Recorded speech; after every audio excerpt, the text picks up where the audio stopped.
Vamos a iniciar. Y vamos a leer siempre versículos 23 y 24 de Juan 4, que es lo que estamos viendo. Hoy estaríamos terminando, espero yo. Dios es espíritu y Dios que le adoran es espíritu, en verdad es necesario que le adoren.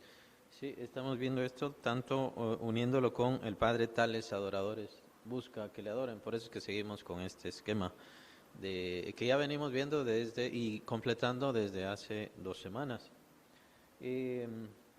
Una obvia que me faltó, no la apunté entre los términos, aunque está entre todo esto, pero es bueno siempre señalarla, de características que nosotros tenemos que darle a Dios o que Dios espera de nosotros, pues obviamente es la fe.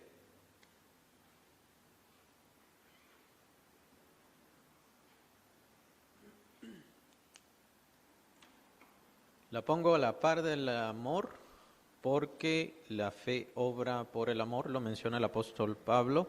Es esto lo que Dios ve, lo que Dios busca, la fe que obra por el amor. Entonces, se puede tener amor sin fe, se puede tener fe sin amor. La verdad es que creo que se necesitan ambas para hacer una genuina fe. Pero recordemos que los términos son diferentes. El amor es, aunque es un sentimiento ante los ojos de las personas, pero es el sentimiento mayor, es el impulso mayor, el impulso de la vida. Ahora, la fe es creer en lo que Dios dice. El fe es pues la certeza de lo que se espera, la convicción de lo que no se ve. Lo vemos en el capítulo 11 de Hebreos. ¿Qué significa la fe? Entonces lo separamos por eso. Bueno, vemos varias cosas y hay una característica que quería poner en medio.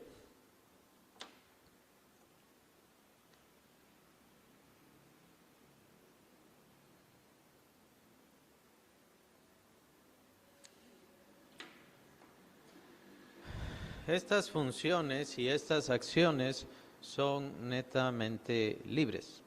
Con respecto a Dios, pues Dios es libre al dar todas estas cosas. Dios es libre de crear, Dios es libre de dar la vida, Dios es libre de quitarla, Dios es libre de bendecir, Dios es libre de proveer, o ya no, simplemente, ya no. Estamos viendo un mundo en donde el ser humano está desechando la bendición de Dios, está despreciando la provisión de Dios, y Dios sigue dando provisión y sigue bendiciendo. Ahora, ¿por qué? ¿Cuál es la razón? En un mundo que lo desprecia tanto, que lo rechaza tanto, porque Dios es libre. Dios es libre de seguir haciendo.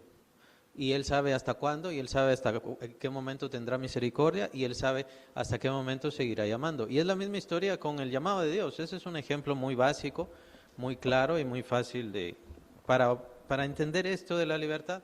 Algunos probablemente lo van a llevar hacia la predestinación, puede ser que lo utilice, de acuerdo con los conceptos de cada quien. Dios, ¿cuántas veces llama a una persona?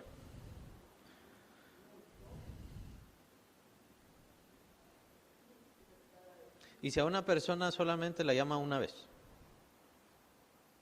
solamente una vez le da oportunidad de salvación. Exactamente, entonces tiene que ver con la libertad y con la libertad depende de eso la soberanía de Dios. Dios es absolutamente soberano de dar cuantas oportunidades quiera dar. A una persona puede ser que le haya llamado 100 veces, puede ser que a otra persona solo le dio 10 oportunidades para salvación. ¿Quién va a juzgar eso? Nadie. ¿Por qué? Porque Dios es libre. Dios dio suficientes oportunidades. Eso sí, Dios da oportunidades a todos. Lo vemos en el capítulo 20 de Apocalipsis. Ahí está el juicio del gran trono blanco. Ahí ustedes van a ver cómo los ángeles incluso guardan registro de las acciones de los seres humanos. Y no es que tengan toda la vida y todos los males que hacemos, sino que, o al menos yo no lo veo así, sino que es más bien es un juicio para condenación, para que todos sepamos que estamos condenados y por eso es que sale el libro del gran trono, el libro de la vida del Cordero, en donde estamos todos inscritos los creyentes, los que hemos confiado en el Señor Jesucristo y por eso es que ganamos el juicio. Ahí está, en el juicio del gran trono blanco. Entonces, los registros entiendo yo, que ahí están los registros de cuando el Señor llamó a fulano, cuántas veces llamó a tal persona, cuántas oportunidades le dio, cómo se le acercaron a tal persona, ahí está. Y ahí está también en qué momento y todas esas veces que rechazaron al Señor, que despreciaron al Señor, que se preocuparon más por sus vidas y eligieron más su maldad antes que buscar a Dios. Entonces todo está bien registrado, Dios es muy legal, Dios es el más legal de todos, pero en cuanto a cuántas oportunidades que rige eso, cuántas oportunidades le voy a dar, cuántas veces voy a llamar, tomemos en cuenta a Pablo, vean el llamado de Pablo, es muy grande, porque el llamado de Pablo es el Señor mismo glorificado quien tiene que bajar y manifestarse ante Saulo de Tarso. Y entonces, ¿por qué, Señor, a Saulo le diste esto y a mí no me diste esa oportunidad y ese llamamiento? Sabemos que tiene que ver con la predestinación, por eso les digo, Pablo estaba predestinado. Cuando era Saulo estaba predestinado, dice Pablo en Gálatas, Dios me apartó desde el vientre de mi madre. Desde ahí Él ya me había apartado, ya me había tomado. Pero sabemos que Saulo de Tarso estaba desviado. Tiene que ver con lo que vimos sobre los fariseos, eso lo vimos hace como 3 semanas o tal vez un mes, con los fariseos que estaban apartados, ya no adoraban a Dios, sino adoraban su propia religión. Entonces, ¿por qué Dios a uno les da tales oportunidades? ¿Por qué Dios a otros les da tales milagros? ¿Por qué Dios a otros les da 5 oportunidades nada más? 10. Simplemente nos tenemos que quedar con la libertad de Dios, es la soberanía de Dios, Dios así lo decide, Dios así lo ha determinado. Y así tenemos que ver todo lo demás. ¿Por qué Dios da la vida? Porque Dios es libre para dar la vida, es un ser creador y Él lo tiene que seguir haciendo. Por eso es que da estos privilegios. Pero ¿por qué a otras personas no les dio? ¿O por qué a otras personas no les permitió ese privilegio o esa bendición? Es la propia soberanía de Dios y es la propia libertad de Dios. Eso es muy importante. Dios sabe qué da y Dios sabe qué no da. Puede ser que sepamos la razón más adelante. Puede ser que nos la diga, puede ser que nunca nos la va a decir. No importa, es irrelevante. Dios simplemente es así.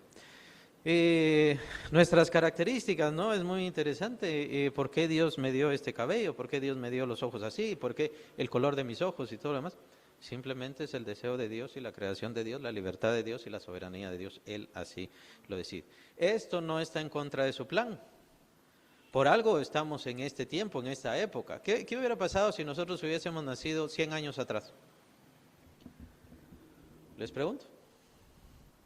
Entonces, en ese sentido, Dios eligió específicamente esta época para que nosotros viniéramos. Bien, podemos decir que sí. Y con eso nos da libertad. Ahí entonces entra la predestinación de Dios, la libertad de Dios y también nuestra libertad, porque Dios no nos ha quitado la libertad. No somos marionetas de Dios, solamente Dios nos pone en el lugar adecuado para poder recibir de sus bendiciones. No podemos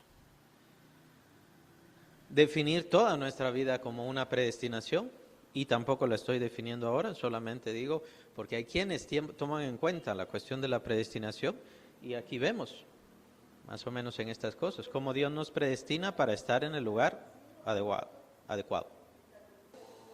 Por eso estamos estudiando la cuestión de la adoración, en donde la adoración a Dios no sea nada más formas y costumbres vacías. Venir a la iglesia por costumbre, leer la Biblia por costumbre, orar por costumbre o por necesidad, sino que haya una relación integral, completa. Por eso Cristo dice, en espíritu y en verdad, es muy importante. Y ahí entraría también ya viendo todo esto, en donde se complete en todo nuestro ser, es decir, que adoremos a Dios con todo nuestro ser. Recordemos que al estar muertos espiritualmente, porque todos venimos muertos, estamos muertos en delitos y pecados, lo menciona Pablo en Efesios 2, entonces no tenemos esa parte de espíritu, por eso es que nos desviamos, aunque queremos supuestamente buscar a Dios, nunca lo encontramos y por eso es que nos desviamos, estamos aparte. Entonces el Señor está hablando de integralmente, completos todos, o todo nuestro ser, que estemos adorando a Dios. Eso tiene que ver espíritu y verdad, ¿sí? Tal vez para esto que surgió ahora vamos a ilustrarlo un poco más con el versículo 18 de Job 4, el que hemos estado viendo también, para hacer un ejercicio sobre esto. Al estar pensando en la adoración, siempre venía a mi mente el tema de los ángeles. Siempre. Y vamos a empezar con el ejercicio como hicimos acá. Hay muchas cosas que no van a estar igual, hay muchas cosas que no van a ser exactas. Hay otras cosas que tal vez solamente algunos las infieren que sí, otros que no, pero solamente podemos especular. No sabemos tanto de los ángeles, no sabemos tanto. Y no es esa la idea, o sea, no es que sepamos, pero el ejemplo que sucede sí es importante. Pensemos, entonces Dios les da a los ángeles. Para empezar, ¿qué son los ángeles? Los ángeles son también hijos de Dios. Son hijos de Dios. Son los que se denominan en el capítulo 1 de Job. Ahí van a encontrar que dice hijos de Dios. Llegaron los hijos de Dios. ¿Quiénes son los hijos de Dios? Son los ángeles. ¿Por qué son hijos de Dios? Porque nacieron de Dios. Esto es muy diferente al engendrado o al unigénito del Padre, al que llamamos al Hijo de Dios. El Hijo de Dios, la segunda persona de la Trinidad, es el engendrado pero no creado. Es el unigénito del Padre. Es el que más ama el Padre Celestial y tiene una unidad con Él. Estos son hijos de Dios. Los ángeles son hijos de Dios. ¿Por qué? Porque provienen de Dios. Dios les dio la vida. Nacen de Dios. La palabra ángeles es una palabra griega. ¿Qué significa? La palabra ángel significa mensajero. Entonces Dios los crea, vienen de Dios, son parte de la familia de Dios y los crea para ser mensajeros.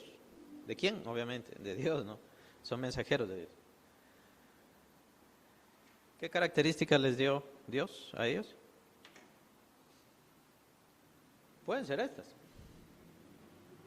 Vean cuál sí, cuál no. Bendice, sí, son bendecidos. Enseñar. Necesitan aprender los ángeles. Vamos a dejar esa pendiente, pero si se dan cuenta es también interesante especular, ¿no?, de estas cosas, porque son seres con los cuales vamos a convivir cuando ya entremos a la eternidad y los vamos a ver. En este momento pienso yo que la razón por la cual no convivimos con ellos, y es una orden de Dios, no aparece en la Biblia, pero es una orden de Dios, es porque somos muy frágiles en nuestra mente, somos muy sugestionables, muy susceptibles, y nuestra mente se puede desviar fácilmente. Solamente con pensar en que algún ángel se manifieste aquí en medio del servicio, en medio del culto, entonces ya la gente ya no viene por Dios, sino quiere ver a los ángeles. Entonces, acuérdense también que a Dios nadie le vio jamás. Entonces, aunque los ángeles vienen de Dios, no es que no es que tengan un acceso absoluto, es lo que menciona el apóstol Juan, ¿no? Entonces, ¿hasta qué punto tienen acceso de Dios? ¿Será que empecemos por el último, de futuro? ¿Dios les da futuro a los ángeles y propósito?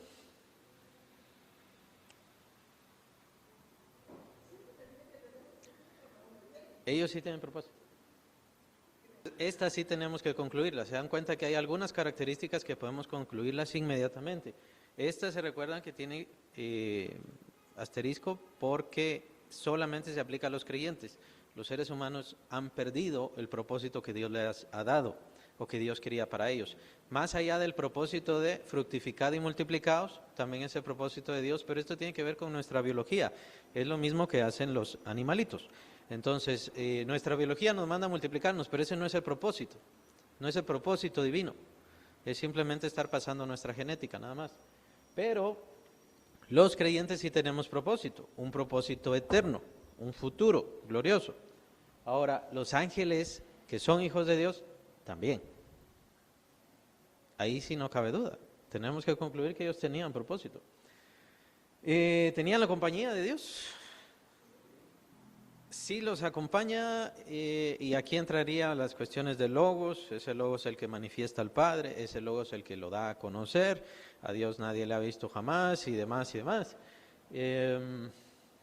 Como dije, hay matices, no necesariamente sí o no, entonces puede haber algunos matices. ¿Hasta qué punto tienen los ángeles, sería la pregunta acá, hasta qué punto tienen los ángeles relación y conocimiento de Dios? Ahora, ¿los ama como nos ama a nosotros? ama. Dios ama a los ángeles, sí, pero no nos ama como a nosotros, porque nosotros tenemos la naturaleza de Cristo. Y por nosotros dio la vida de su Hijo. Ahí tenemos una conclusión básica, pero en esa misma conclusión tenemos que entender que les ama de cierta forma, a nosotros nos ama de otra forma, y en esa misma manera tenemos que pensar con respecto a los seres humanos. Dios, ¿cómo ama a todos los seres humanos, a todos los del mundo? Los ama en general como sus criaturas, pero no tiene un compañerismo. Por eso es que no hay un amor genuino de Dios, porque Dios no va a condenar a quienes ama, ¿no? Sino que es un amor de creación. Dios les ha creado y por eso les ofrece la oportunidad de salvación a los seres humanos del mundo, naturales. Pero no les ama como nos ama a nosotros, no tiene un compañerismo como el de nosotros. Entonces aquí es donde vemos que tiene sus modulaciones, ¿no? Y aunque ponemos la característica de que Dios ama a los ángeles, en realidad no sabemos de qué forma, hasta qué punto, qué ha hecho por ellos, en qué forma, qué siente Dios por los ángeles. O sea, sí hay amor, pues obviamente los ha creado, pero hasta qué punto tiene esa cercanía, esa integridad, ese afecto. Y por eso es que estamos viendo el versículo 18 del capítulo 4 de Job. Dios notó necedad en sus siervos, en sus ángeles. ¿Algo más?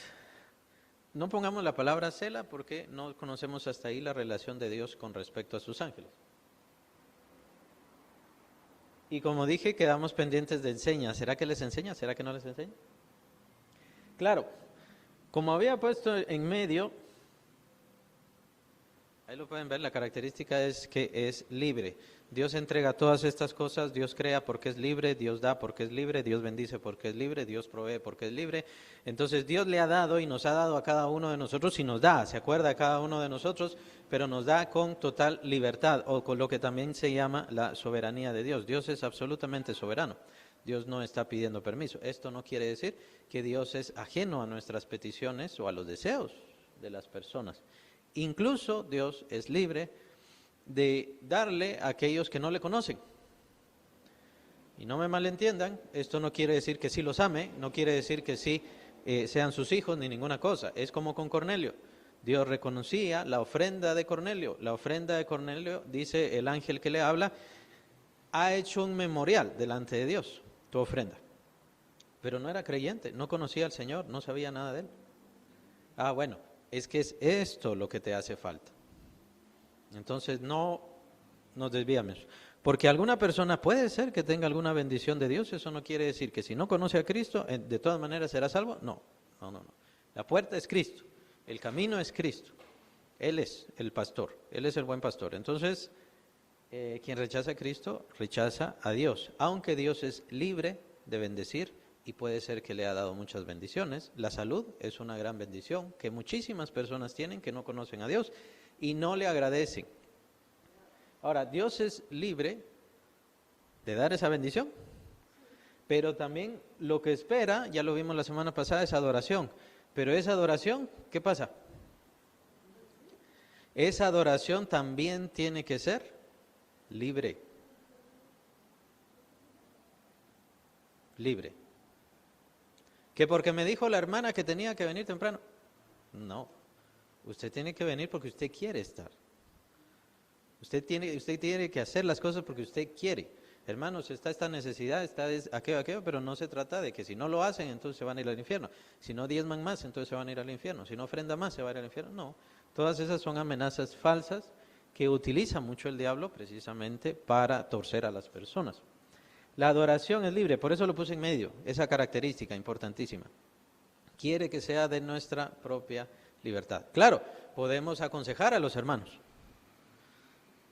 y recomendarles, es que usted tiene falta de fe, por eso tiene tristeza, tiene esto, sí, pero porque no está actuando o activando más su fe. Usted le está fallando en esto a Dios, porque no está bien en su devoción a Dios. Esfuércese por mejorar su devoción. Es que yo ya leí la Biblia, sígala leyendo. Si es que no le estoy diciendo si ya la leyó o no la leyó, sígala leyendo. Solo con leer la Biblia una vez no es suficiente. Solo con leer la Biblia 10 veces no es suficiente. Hay que seguirla leyendo. ¿Por qué? Porque vamos creciendo espiritualmente cada día de nuestra vida. Y yo necesito de ese pan espiritual, que es la palabra de Dios, que es la Biblia, necesito hoy, pero igual la voy a necesitar en un año, igual la voy a necesitar en 5, igual. Por eso es que no puedo dejar de leerla y dejar de buscarla.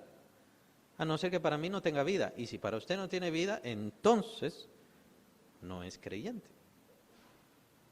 Pero para el creyente la palabra de Dios tiene vida, la Biblia tiene vida. Y es literalmente un alimento, el alimento que necesitamos. Cuando necesito leche espiritual, ahí está la Biblia, dándome esa leche espiritual. Cuando necesito la vianda, que es comida sólida, entonces ahí está la Biblia. Podemos recomendar en ese sentido, pero no podemos decirle a las personas, usted tiene que evangelizar. Ahí hay unos cuantos mareros, tiene que ir a evangelizarles. No, no tiene por qué hacerlo. No sé que lo sienta en su corazón, no sé que el Espíritu Santo se lo diga. No, con que en general, el Señor quiere que en general estemos actuando, sirviendo, adorándole y haciendo más. Es libre la característica. ¿Será que es la misma historia con los ángeles? ¿Qué espera Dios de los ángeles entonces?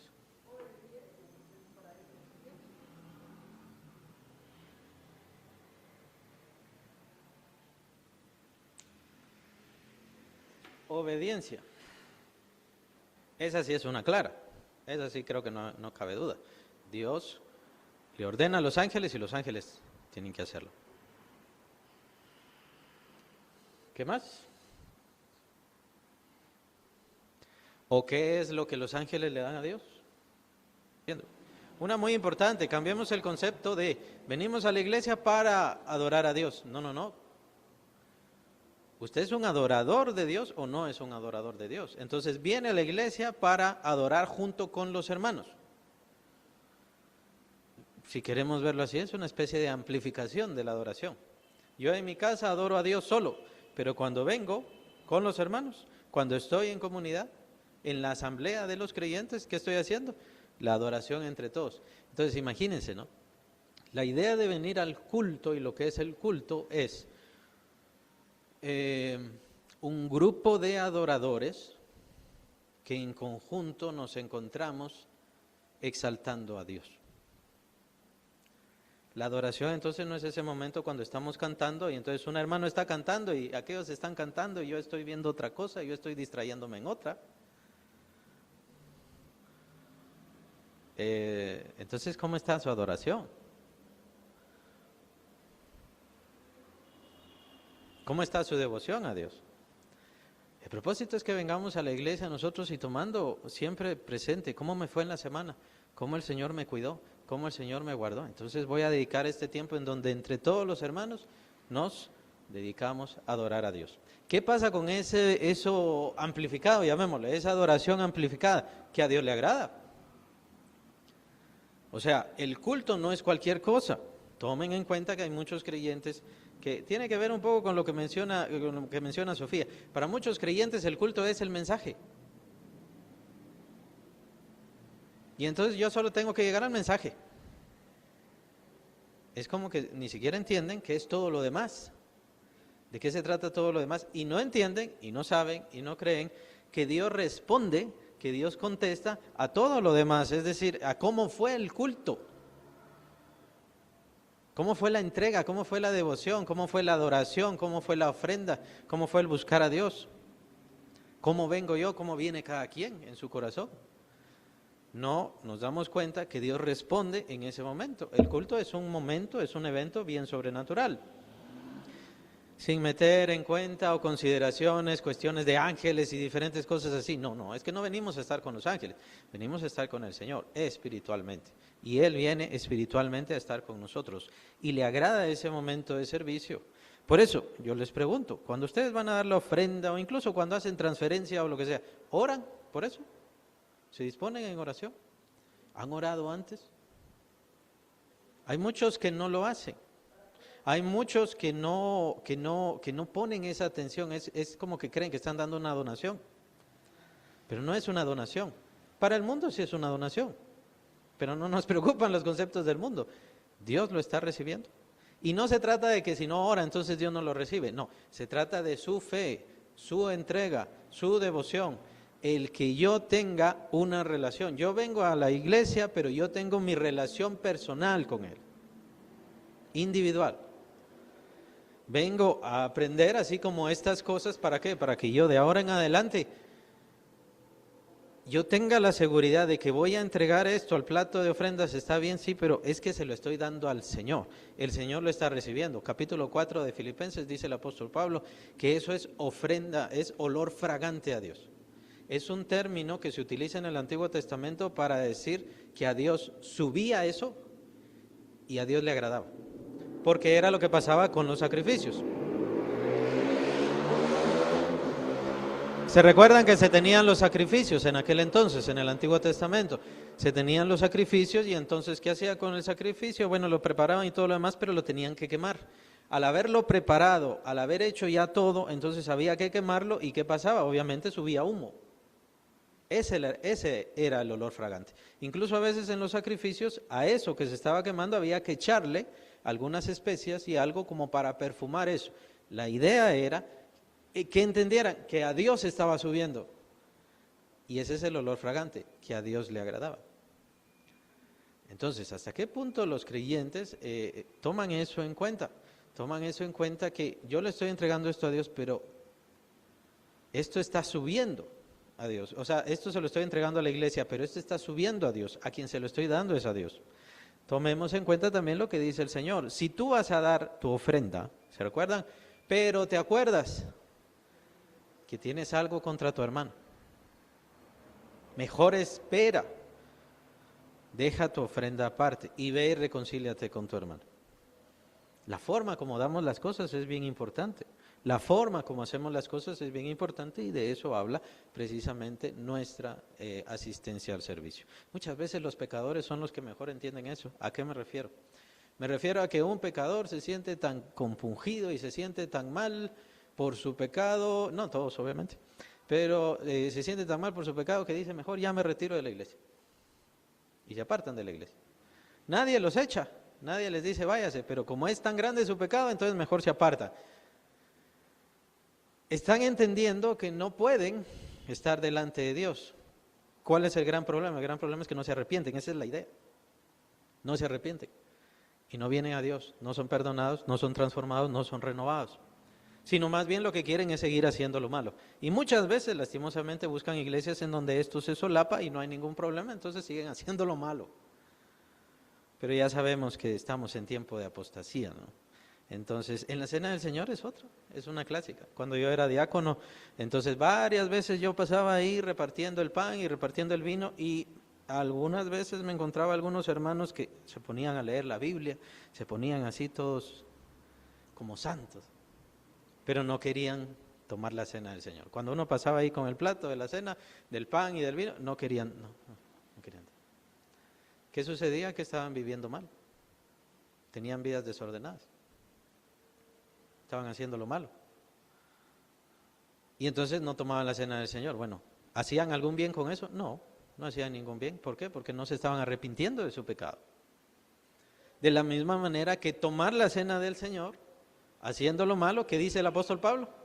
Juicio come y bebe para sí. Capítulo 11 de 1 Corintios. Juicio come y bebe para sí.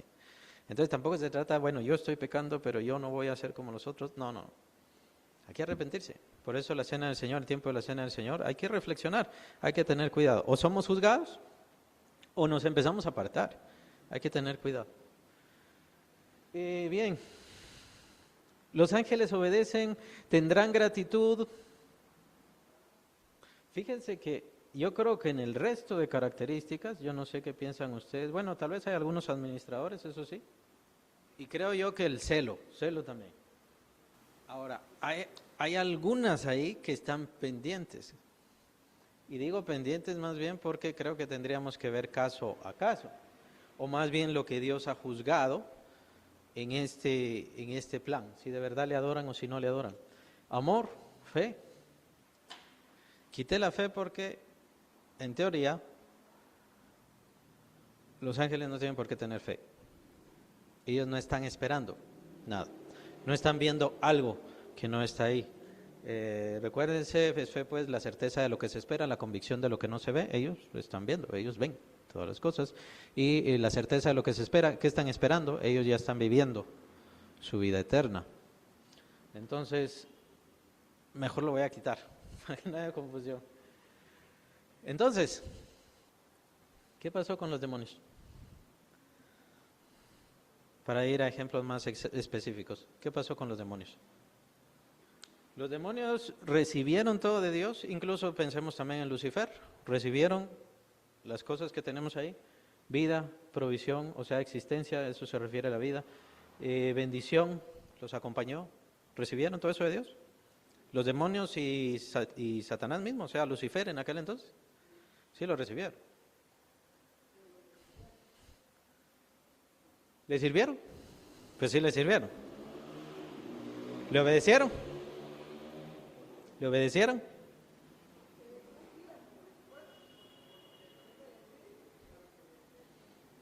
Por eso, lo difícil con esto es que estamos tratando de entender qué fue lo que sucedió, qué fue lo que les faltó para poder explicar Job 4:18. ¿Sirvieron a Dios? ¿Fueron administradores? Dependiendo de cómo les había puesto Dios.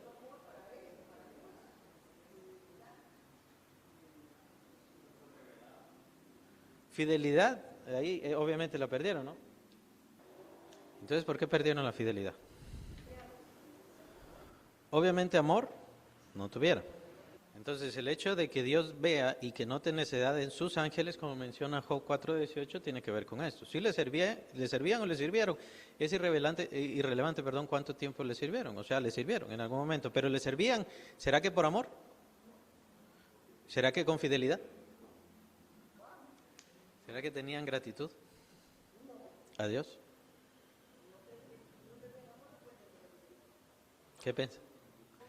Y de hecho, o sea, consideren, y por eso es que viene siempre a mi mente el tema de los ángeles con respecto a esto de la adoración, porque bueno, obviamente Lucifer, a quien él fue el que empezó todo el asunto, ¿no? Entonces, ¿qué pasó con Lucifer? Empezó a amarse a sí mismo. O sea, era tan bello, tan esto, tan aquí, tan allá, lo que sea que haya sido, que empezó a amarse a sí mismo. Y entonces ahí, ¿qué vemos? Quita el amor, no es que el amor propio sea malo, pero cuando ese amor o el amor que se le debe a Dios lo empezamos a recibir nosotros o se lo ponemos a alguien más, ya ahí ya es un ídolo. Ya eso ya es idolatría y ya eso es no adoración. Ya se está perdiendo la adoración y es ahí donde estamos empezando a ver el proceso y eso es lo que estamos haciendo. Estamos empezando a ver el proceso de desviación, en lo poco que sabemos y en lo poco que nos ilustra la Biblia, porque la Biblia no se centra en los ángeles, los saca a la evidencia, pero no nos lo muestra completo, solamente nos llama la atención, porque el tema de la adoración sí es un tema universal, el tema de la salvación no, el tema de la salvación es un tema universal para nosotros los seres humanos, a los cuales socorre Cristo, pero los ángeles no tienen nada que ver con la salvación. Pero ellos sí tienen que ver con adoración. Ellos sí tienen que ver con adoración. Entonces, ¿qué pasa con Satanás? Satanás empezó a amarse a sí mismo y con eso empezó a rechazar a Dios. O puede ser al revés, empieza a rechazar a Dios y empezó a amarse a sí mismo. No lo sabemos exactamente. Algo que sí estamos seguros, y lo concluye el apóstol Pablo con respecto, o nos ayuda a concluir esto el apóstol Pablo en el capítulo 2 de Filipenses, es que Satanás no quería el lugar de Dios como el trabajo de Dios. Satanás quería la gloria de Dios. Entonces es parte de que la creación no logre entender quién es Dios. Por eso es que el tema de la enseñanza es uno bien importante con respecto a los ángeles, de lo cual no sabemos mayor cosa, pero hay que concluir que Dios les está enseñando también a través de nosotros y a través del Evangelio cosas a los ángeles.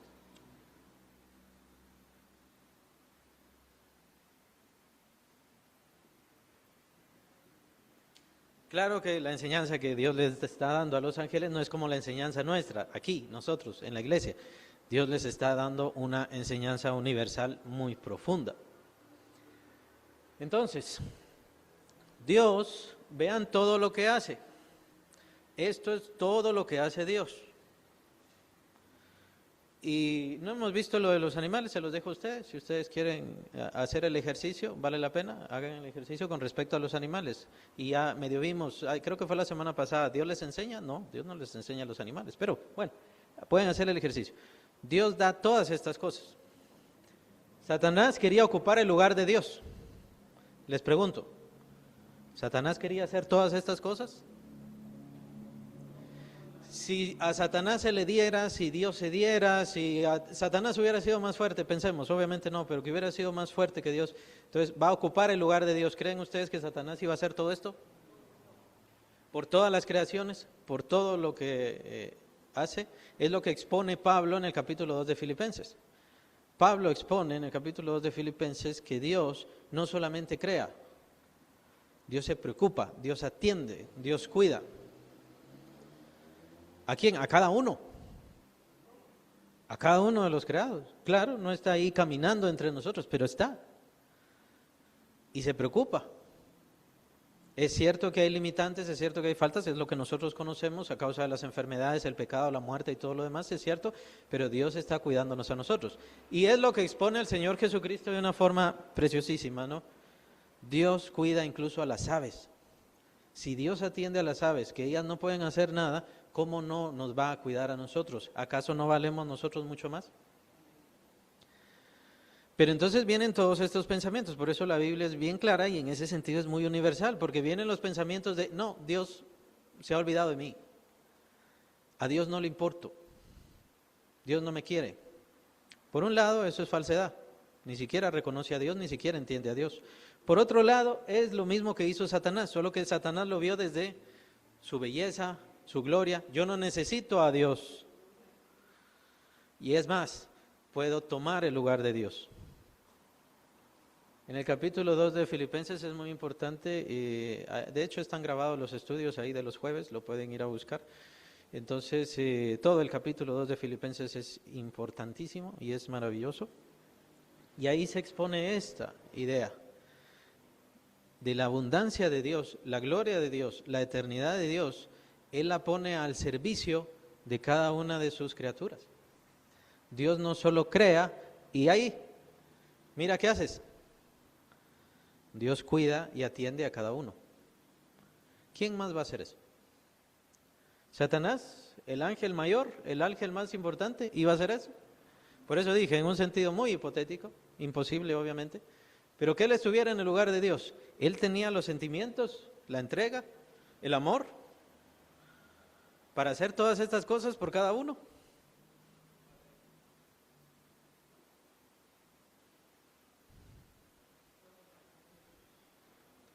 Entonces vean a Satanás. Muchas veces nosotros caemos o vemos a las personas cayendo en ese mismo ejemplo de maldad. La gente codicia el dinero del poderoso, la riqueza. Ajá. ¿Qué haría usted con esa riqueza?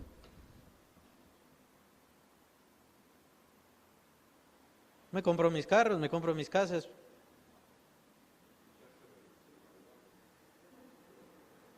No logramos entender la visión de Dios. Dios es omnipotente, Dios es glorioso, Dios es omnipresente, Dios lo puede hacer todo, sí, lo puede hacer todo, pero ¿para qué? Entonces utiliza toda esa, su gloria, su grandeza, su poder, la utiliza para estar con cada uno de sus seres, de sus creaciones y atenderlos a todos y a cada uno. Entonces logramos comprender este ejemplo todavía más, que Dios está atendiendo a todos los seres humanos, aunque lo rechacen, aunque lo maldigan, aunque lo odien, aunque digan tú aquí no estás. Claro, ¿qué pasará al final de la vida de esa persona cuando venga el tiempo de su juicio? Entonces lo único que tendrá, como dice el apóstol Pablo en el capítulo 2 de Filipenses, por naturaleza es un hijo de ira, o sea, lo único que va a hacer es despertar la ira de Dios. Y ese es el infierno. El fuego de la ira de Dios cayendo sobre esa persona eternamente. despreciaste las bendiciones de Dios, despreciaste el amor de Dios, despreciaste el cuidado de Dios, te queda entonces la ira, nada más. Y recordemos que este fue el castigo precisamente para Satanás. Dios no crea el lago de fuego para los hombres, Dios crea el lago de fuego para Satanás y sus ángeles, lo dice el Señor Jesucristo, que fueron los primeros que fallaron. Puede ser que obviamente la vida y la situación de los ángeles, ellos no conocen la debilidad, el cansancio, la fatiga, el despropósito y demás cosas que nosotros sí conocemos al venir a este mundo, pero me llama la atención lo importante de todo esto es que los ángeles no sabemos todavía si han encontrado el amor, la fidelidad, su fidelidad es por temor, su gratitud es por temor, no lo sabemos. Pero el creyente